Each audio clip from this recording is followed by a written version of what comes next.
Right. So this has been the argument has always been that we need regulation because we need to protect the environment, we need to protect people, we need to make sure the rule of law is followed. So we need a certain amount of regulation. We do. Overregulation is a giant problem. That's a big issue in California. Yes. It's a huge issue anywhere where bureaucracy has run amok. They make it very difficult to get anything done. Yes. I mean, what happens is every year there are more rules and regulations created. And in the past, what has served as a cleansing function for rules and regulations is war. Because well, we're going to lose if we don't kind of clear the decks.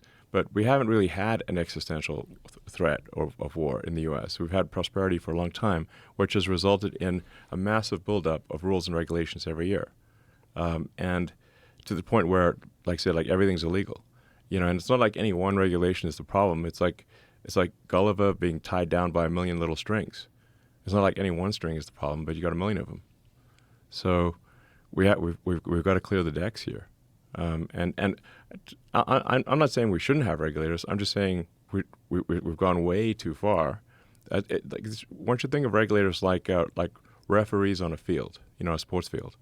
You don't want to have no refs. You want to have some number of refs, but you don't want to have way more refs than players. Right. You don't want to be like, well, the running back couldn't complete the pass because there were too many regulators in the way because the football field's full of regulators. Yeah. It's like you can't even play the game. Right. That's the issue we got right now. Well, that's a great analogy. Yeah, I can imagine a football field that's filled with referees. It's like the football field's filled with refs. Yeah, you can't even run past them. Yeah. Yeah.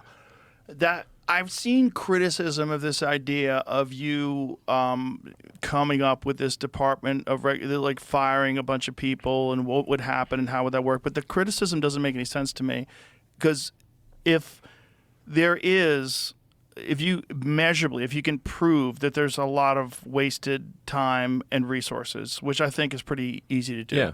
And if you could say that this is not the most efficient, like the most efficient businesses are generally private businesses or a company because they kind of have to be in order to stay profitable. Yeah. The government doesn't have to be profitable. Right. They don't have to be efficient. They don't have competition. Yep. So if you're making cars and your cars break down, they suck, and someone makes cars and the cars are better, they're going to succeed. So this is the free market.